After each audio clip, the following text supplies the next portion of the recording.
Sacked, but not sorry. Conservative chair Nadhim Zahawi is fired over his tax affairs, but offers no apology for a serious breach of the ministerial code. The government admits failures over Grenfell. Building regulations weren't tough enough. And Djokovic racks up another record as he wins his 10th Australian Open.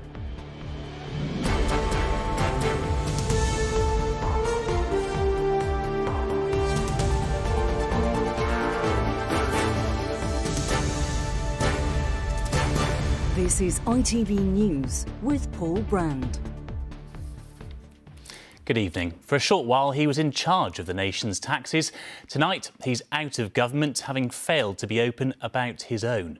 This morning, the Conservative chair and former Chancellor, Nadhim Zahawi, was sacked by the Prime Minister after he was found he'd breached the ministerial code.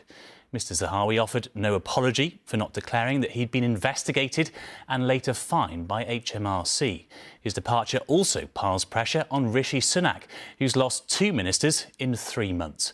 Our political editor, Robert Peston, reports. Under siege, the last time the Tory chairman Nadhim Zahawi was seen in public as the furore raged over why the tax authorities hit him with a penalty of more than £1 million and why for months he kept secret the details of the investigation into his tax affairs. Just before 9 this morning, the Prime Minister sacked him. One of the most senior ministers explained why. We had an independent investigation into the allegations about Nadhim's conduct, and that independent advisor, Sir Laurie Magnus, wrote to the Prime Minister reflecting that, in his view, there'd been serious breaches of the ministerial code. That independent advisor on ethics, Laurie Magnus, found that over 18 months, Mr Zahawi failed to make adequate disclosures to the government and the public about his dispute with the tax authorities. So his judgment was that Mr Zahawi's conduct as a minister has fallen below the high standards that any Prime Minister would expect. On the basis of that, the Prime Minister wrote to Nadhim Zahawi and he said, "It's clear there's been a serious breach of the ministerial code. As a result, I've informed you of my decision to remove you from your position in His Majesty's government." In reply, Mr Zahawi made no admission of wrongdoing, he showed no contrition, and he chose instead to criticise the media. Here's Nadhim Zahawi on that day in July when he was appointed Chancellor, the minister who sets our taxes. What the ethics advisor uncovered was that Mr Zahawi failed to make the proper declarations then that he was being investigated by the tax authorities. An investigation that would see HMRC levy a 30% penalty on him as part of a payment to HMRC of almost £5 million. All those times Zahawi said to, first of all, The Independent and The Guardian, back in July 22, he told them he wasn't under investigation. Well, he was. He told me he wasn't under investigation. He told me there was nothing wrong with his tax. All the tax was fully paid. He told me he had no interest in the offshore trust. All of these claims look false, and he must have known they were false when he made them. And he sent lawyers to threaten me with a libel action that could have ruined me. Labour isn't satisfied. So there are huge questions for Rishi Sunak to answer today.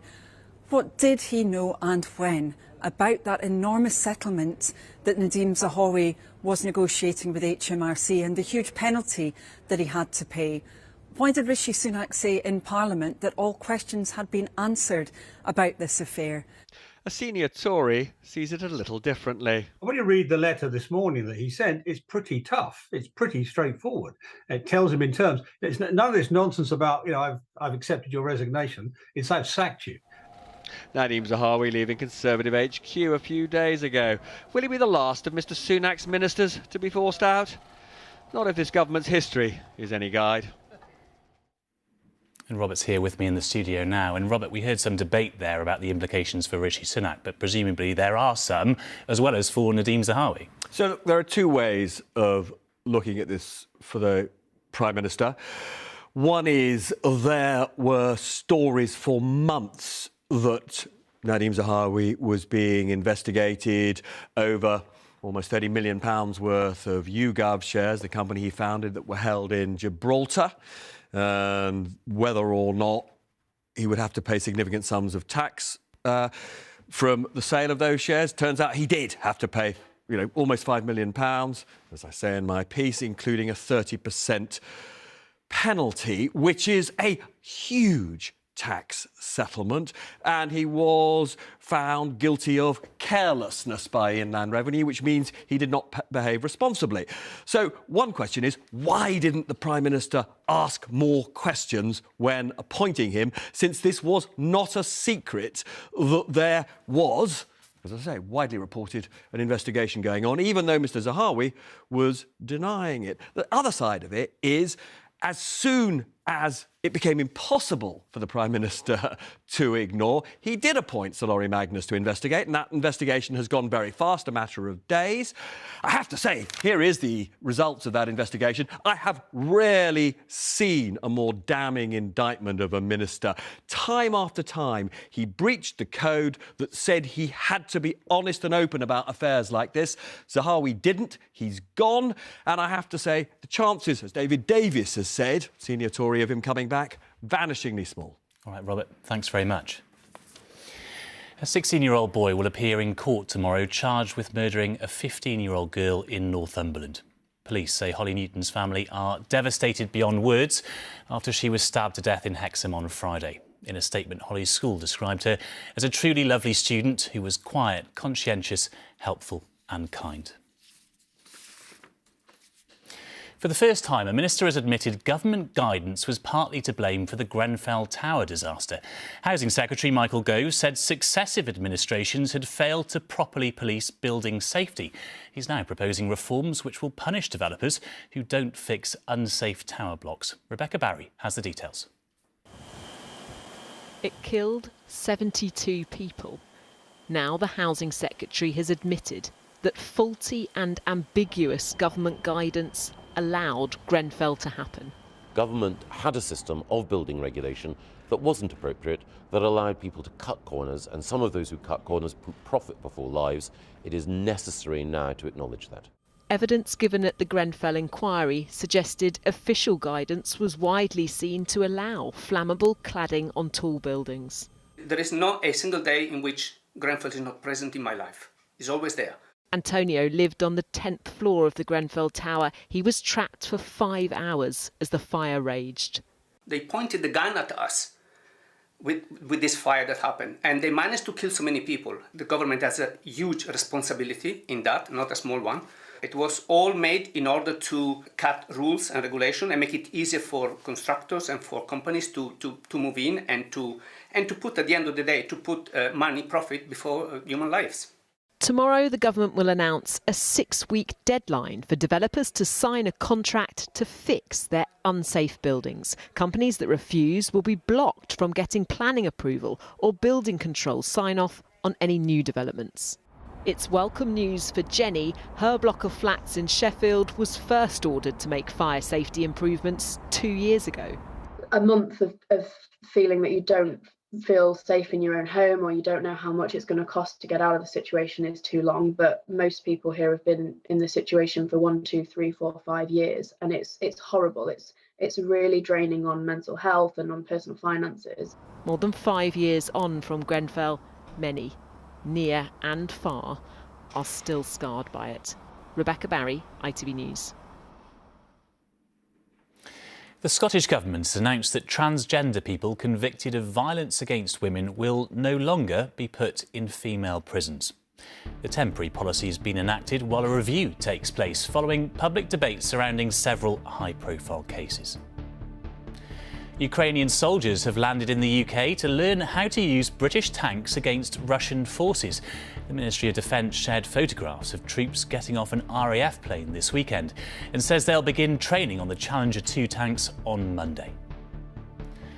And Dame Esther Rantzen has revealed she's been diagnosed with lung cancer. The 82-year-old broadcaster announced that while the cancer has spread, she's remaining optimistic thanks to new treatments. Israel's Prime Minister has warned of a strong, swift and precise response to what he called terrorism following 2 shootings in Jerusalem in as many days. Funerals have been taking place for some of the 7 Israelis shot dead by Palestinian gunmen on Friday. From Jerusalem, Lucy Watson sent this report and a warning. It contains images some viewers may find distressing. The The language of grief is shared on both sides of this conflict. And the cries are once again getting louder. This a son's anguish for a father he says died a hero among 7 Israelis killed at a synagogue on Friday. It is blood for blood. Violence has gripped Jerusalem and the West Bank for days. Wadi Abu Ramuz was a 17-year-old Palestinian shot by Israel's forces on Wednesday in Silwan, East Jerusalem. His mother by his side before he died. It hurts so much. The house is empty without him, she told me. I wish I could see him again.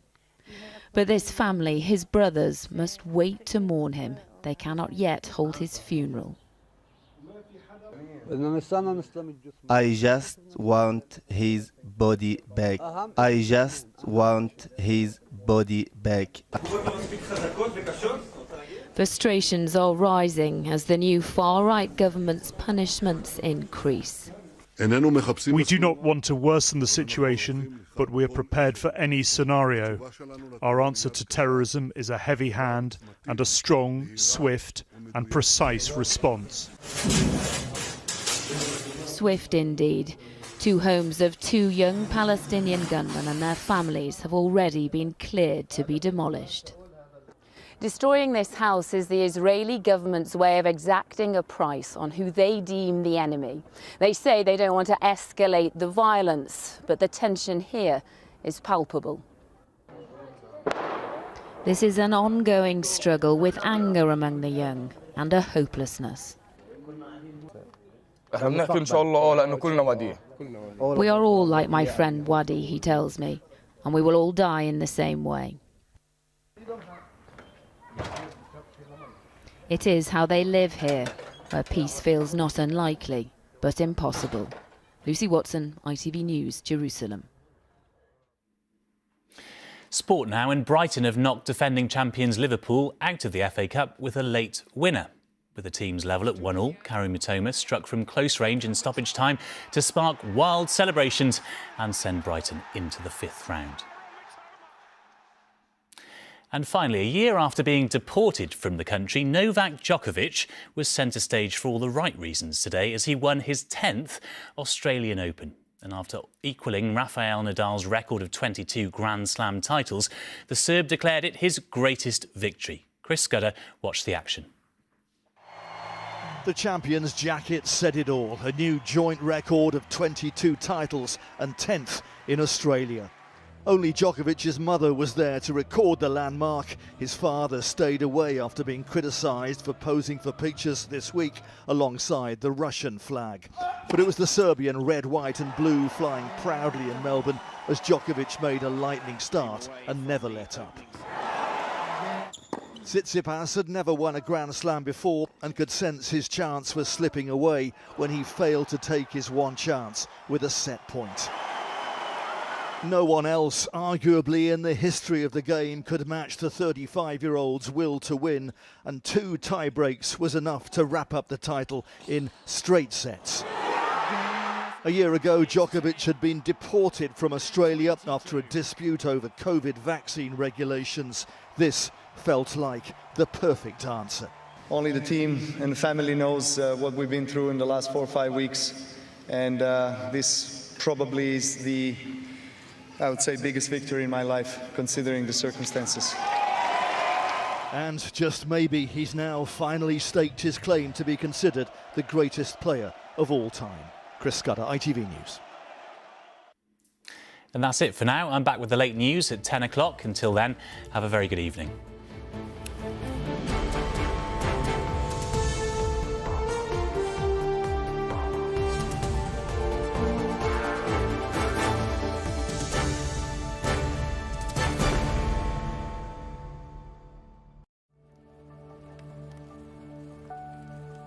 Visibility may be low this evening as the cold weather hits. Heinz Soups sponsors ITV National Weather. Hello again. Hope you've all had a lovely Sunday so far. We do have plenty of dry weather in the forecast as we go through the next few days, but once again it will be turning quite windy at times. Now as we move into Monday, we do have a ridge of high pressure, so the winds will become lighter for a time, but you can see on Tuesday low pressure working its way towards us. You can see the squeeze on the isobars. It will be rather windy across many parts of the UK, especially in the north, and we could be looking at severe gales across northern parts of Scotland. It certainly is one to be keeping a close eye on. Now, in the meantime, for the rest of tonight, this front continues its journey southwards. Behind it, some clearing skies. Still one or two showers, perhaps across parts of Scotland, which could be wintry across the high ground. But for most of us, largely dry overnight.